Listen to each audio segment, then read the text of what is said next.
"You may now kiss the bride," the minister announced, smiling warmly at me and Mark. As our lips met for the ceremonious kiss, I felt a wave of emotion rush over me. This was it. I was Mrs. Mary Thompson now.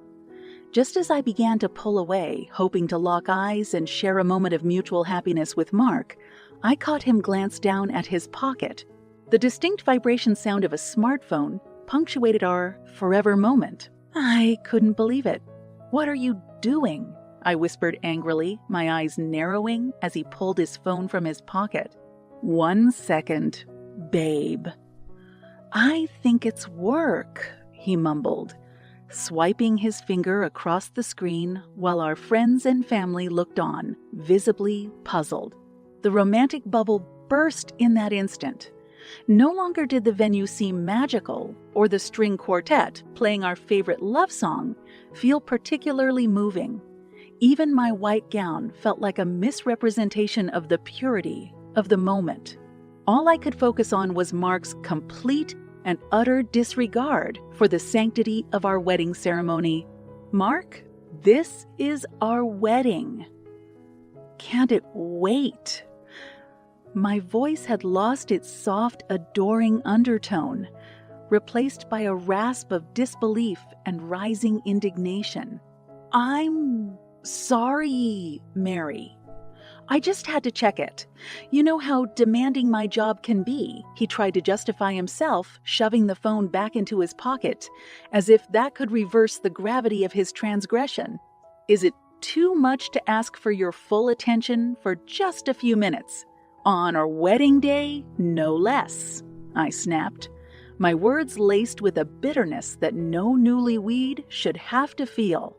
The congregation shifted uncomfortably in their seats. Clearly, this was not the romantic spectacle they had anticipated. I felt my cheeks flush with embarrassment, but more prominently with a quiet, simmering rage that I pushed down for the sake of the occasion. Mark seemed to register the gravity of his mistake and reached for my hand.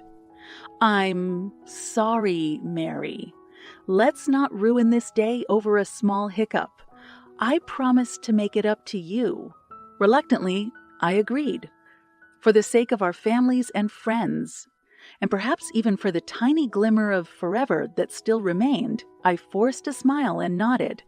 We turned to our guests hand in hand as the minister declared us husband and wife, but the seed of doubt was planted, nestling its roots into the pit of my stomach.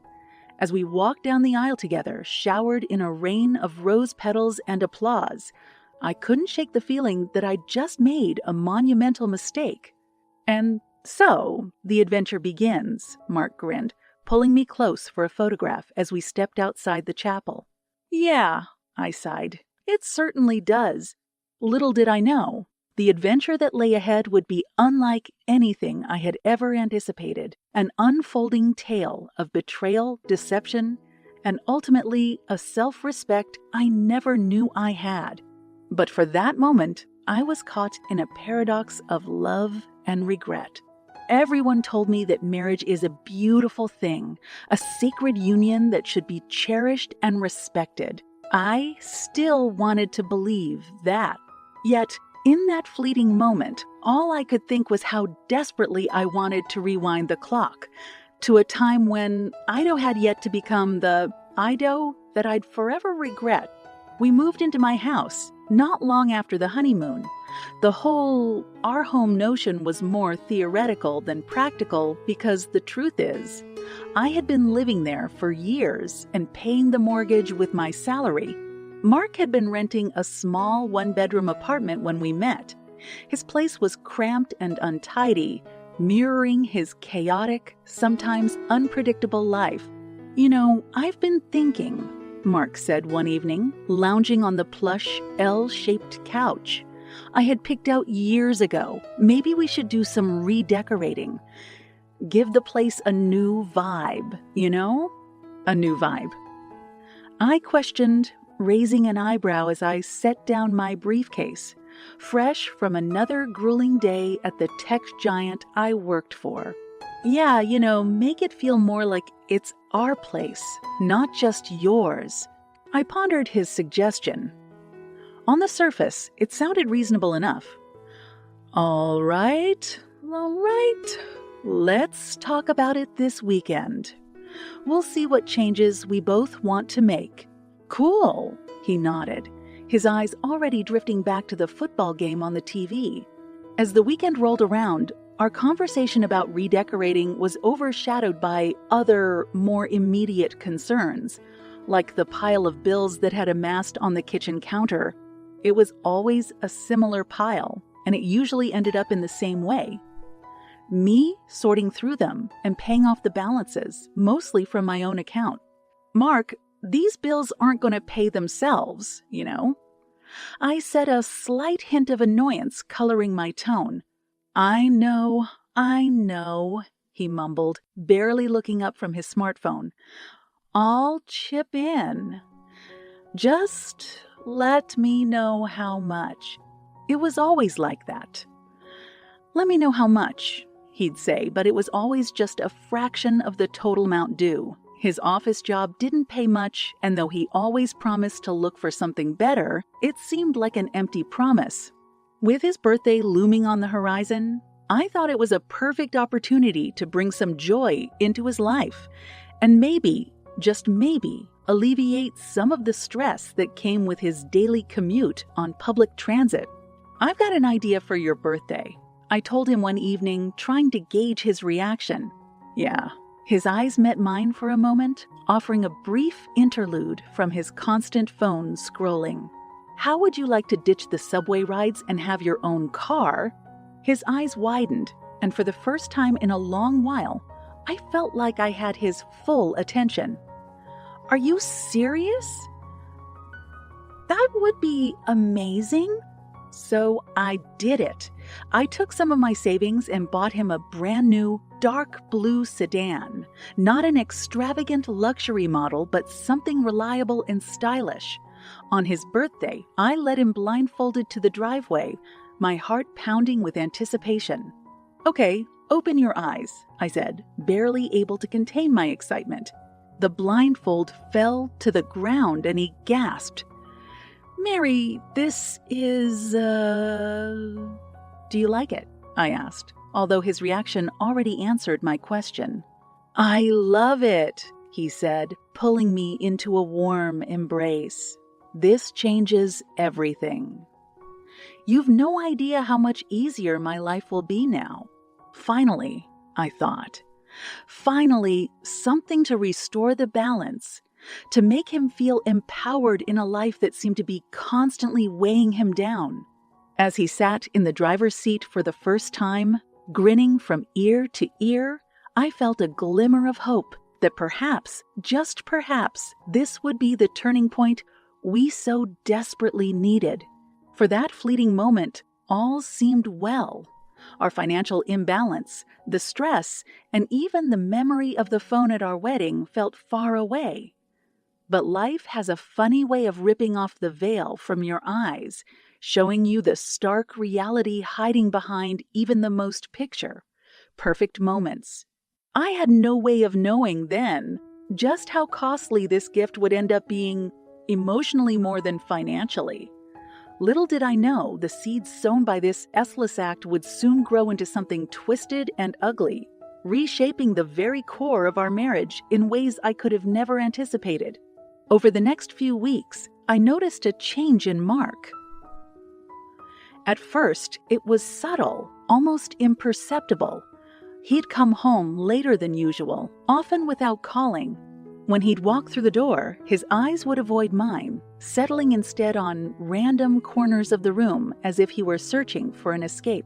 Is everything all right at work? I asked one night, sensing a distance between us that was more emotional than physical. You've been coming home late quite often. It's just work, babe, he replied, his voice tinged with an edge that hadn't been there before. You know how it is. Deadlines, clients, all that stuff. I wanted to believe him, but something felt off. Perhaps it was the way he avoided eye contact, or maybe it was the lingering scent of alcohol that seemed to cling to him like a shadow. But why not call? I get worried. I pressed, my eyes meeting his, as if trying to excavate the truth from them. I just forget sometimes. With everything going on, he muttered, finally looking at me, but only for a fleeting second. I'll try to remember next time. Okay, I said, pushing down the growing sense of unease. Just please keep me in the loop. Sure, he said, but his voice lacked conviction, and I couldn't shake the feeling that there was something he wasn't telling me. The late nights continued, growing more frequent with each passing week. Every time he'd stumble through the door, it was the same routine: quick excuses, evasive eyes, and a new layer of distance that piled onto the last. As the days turned into weeks, I found myself lying awake at night, staring at the ceiling and wondering how the man sleeping beside me had become a stranger. My anxiety peaked one Thursday evening. It was past midnight, and once again, he was nowhere to be found. I found myself pacing the living room, glancing at my phone every few minutes, considering whether or not to call him. I hesitated, my thumb hovering over his contact name, and finally decided to give him the benefit of the doubt. Just as I was about to put my phone down, it buzzed to life. "Hello," I answered, recognizing the number as one of my old friends, Linda. "Mary, it's been so long. How have you been?" she gushed, her voice tinged with a mix of excitement and nostalgia. "I've been good, Linda. How about you?" I replied, forcing a cheeriness I didn't feel. "I'm fantastic. I'm actually calling to invite you to catch up over coffee. I've got some big news to share." "Sure, I'd love to," I said, grateful for a chance to reconnect with an old friend, if only to escape the growing tension at home. We made plans to meet over the weekend, but as I hung up the phone, my eyes drifted back to the empty doorway. Mark still wasn't home, and I couldn't escape the nagging feeling that the walls of my own home were closing in on me. The man I married, the man who stood beside me at the altar, who promised to be my partner through thick and thin, was becoming an enigma. And what's worse, I was starting to question whether I had ever really known him at all. The facade of our marriage was beginning to show cracks, and I felt powerless to stop the slow unraveling that seemed almost inevitable now. But little did I know that Linda's news would turn those cracks into gaping fissures, changing the course of my life in ways I never could have anticipated. In the search for answers, I'd soon uncover uncomfortable truths that would shake the very foundation of my marriage and force me to confront the reality of who I had allowed into my life. Little did I know that the unraveling was far from over. It was only just beginning. The cafe was cozy, tucked away in a quaint street, its rustic charm a welcome reprieve from the growing storm inside my mind. Linda looked much the same, her smile still infectious, and her eyes twinkling with a kind of enthusiasm that can either lift your spirits or, in my case, make you wonder where your own excitement for life had gone. "I'm so glad we could meet up, Mary," she exclaimed, clutching a hot cup of chai latte in her hands. "Me too, Linda. So, what's this big news you've got?" I inquired, my eyes meeting hers across the small cafe table. "Well," she paused, her eyes darting away as if to catch her thoughts. "I'm getting married." "Wow, that's fantastic news. Congratulations." My voice was sincere, but I couldn't help but feel a sting of envy. Who's the lucky guy? Linda's cheeks flushed with excitement as she pulled out her phone. "Here, let me show you some pictures." As she swiped through her gallery, her expression suddenly changed, and she looked up at me with a guilty smile. "Oh, before I forget, look at this. He just got a new car." She showed me the photo, and my heart dropped. It was a dark blue sedan, identical to the one I'd gifted Mark for his birthday. The license plate was even more damning. It was the same car. I felt as though the air had been sucked out of the room. "Linda, when did he get this car?" "Just last month," she replied, oblivious to the turmoil surging through me. "Isn't it beautiful? He was so happy, said it was a gift from a distant relative." A distant relative. The audacity of the lie struck me like a slap across the face. "Linda, we need to talk," I finally said, my voice quivering with a cocktail of anger and betrayal. "The man you're planning to marry, he's my husband." She looked at me, stunned, her eyes widening in disbelief. "What are you talking about, Mary? That can't be possible." But as I pulled out my own phone and showed her pictures from our wedding, her face turned ashen. "Oh my God, Mary. I had no idea." "Don't apologize." "You didn't know," I said, though the reality was sinking in, each word like a nail in the coffin of my marriage. "I have to go, Linda. There's something I need to do." Driving home, my mind was a whirlwind of emotion. Anger, betrayal, shock. They all blended into a bitter brew that poisoned any remnants of trust I had for Mark. I thought about the late nights, the evasiveness, the scent of alcohol. How blind had I been? When I arrived home, I found Mark sitting on the couch, a beer in his hand, eyes glued to the TV as if he hadn't a care in the world. "Where have you been?" he mumbled, barely glancing my way. "Where have I been?" I retorted, my voice rising with each word. "The better question is, where have you been, Mark? Where have you been when you come home late, drunk, and distant?" He looked at me, finally sensing the gravity of the situation. "What are you talking about? Is distant relative the new code for wife, Mark?" For the first time, I saw a flicker of fear cross his eyes. "I don't know what you're talking about," he stammered.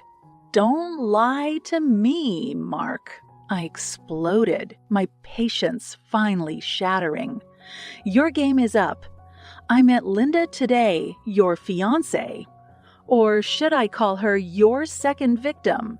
The room fell silent, the tension thick enough to cut through. "Mary, I can explain." "No," I cut him off, my voice shaking but resolute. "You don't get to explain. You get to explain. You get to pack your bags and leave. And don't bother taking the car. That stays with me." As I watched him gather his things, each article of clothing a painful reminder of the life we had built and the trust he had shattered, I felt an odd sense of clarity. It was as if the veil had been lifted, revealing not just Mark's betrayal, but also my own naivety.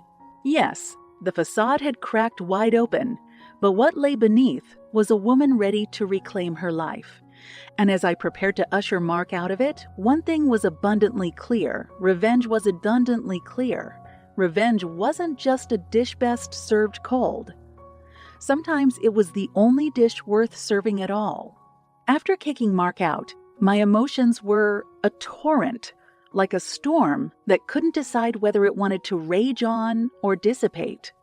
I spent the next couple of days processing the betrayal, the anger, and the hurt. Linda was kind enough to call and check up on me. She had broken up with Mark immediately, her feelings of excitement about her impending marriage replaced by a sense of dread and betrayal. We promised to catch up again soon, under better circumstances next time. A week had passed, and Mark's things were still lying in a corner, a painful reminder of the years I had wasted on him. A call from a lawyer interrupted my thoughts. "Is this Mary Johnson?" the voice on the other end asked. "Yes, it is," I replied cautiously. "I'm calling from the law office of Brownie Associates. Your husband, Mark Johnson, has filed for divorce. and we'd like to set up an appointment to discuss the proceedings." My heart sank for a moment, but then surged back up. It was as if the universe was offering me a platform for revenge, and I was more than willing to take the stage. "Very well," I said, keeping my voice steady. "Let's proceed." The day of the meeting, I walked into the law office dressed in my most professional attire, a sharp contrast to the disheveled woman Mark had left a week ago. Mark was already there when I arrived, and I could see a look of surprise flash across his face. Evidently, he wasn't expecting me to look so composed. "Merry you look." "Good," he stammered. "Better than I've ever been," I snapped back, "especially now that my life has one less parasite sucking the joy out of it." Mark flinched at my words, and we took our seats opposite each other, separated by a long table that may as well have been a chasm. The lawyer began, "Let's talk assets." "As I understand, Mrs. Johnson, you're the primary breadwinner. How do you wish to divide the assets?" Given that I've been financially supporting our lifestyle almost entirely, I'd say I'm entitled to keep the house and the car, I said. My eyes locked onto Mark's. "The car was a gift," Mark protested. "I should be allowed to keep it." "The car was a birthday gift from me to you," I retorted. "But when you chose to violate the trust upon which that gift was given, you forfeited any rights to it." The lawyer cleared his throat, obviously uncomfortable with the tension. Legally speaking, gifts given during the marriage are generally considered marital property and subject to division. However, intent can be a factor. "Intent?" Mark queried. "Correct," the lawyer continued. "If the gift was conditional on certain behaviors or expectations that were not met, it could be argued that the gift should be returned to the giver." I smiled, savoring the moment. And what could be a more fundamental condition than loyalty and honesty in a marriage? Conditions you've clearly failed to meet, Mark. Mark's face flushed red, and I knew I had him cornered. "Fine. Keep the car," he finally conceded. "But I want half of the savings." "Actually," I chimed in, my voice dripping with satisfaction, "since you were so fond of lying, let me unveil something for you. My savings include a prenuptial account I had long before you entered my life. And according to our prenup, that stays with me." The lawyer flipped through some papers and nodded. "Yes, the prenuptial agreement does indeed specify that any savings or assets accrued before the marriage will remain individual property." Mark looked defeated, his eyes finally dropping to the table as if the weight of his deceit had finally caught up with him. "So," I said, standing up, "looks like you're walking away with just about as much as you brought into this marriage. Practically nothing." "Oh, and don't bother contesting the divorce. You don't have a leg to stand on." As I walked out of that office, I felt a combination of relief and empowerment. I had taken control, reclaimed my life, and dealt Mark the consequences he so richly deserved. But as satisfying as that was, it was also a wake-up call. A stark reminder to never let anyone take me for granted again. The unveiling was not just about revealing Mark's lies. It was about shedding my own self-doubts, standing up for what I deserved, and refusing to be anyone's fool ever again. With Mark out of my life, I felt like I could finally breathe, as if I'd been underwater for years and had just broken the surface. It was the end of a dark chapter, but also the beginning of whatever I chose to write next. And this time, the story would be penned on my terms, in ink that couldn't be erased or rewritten by anyone else.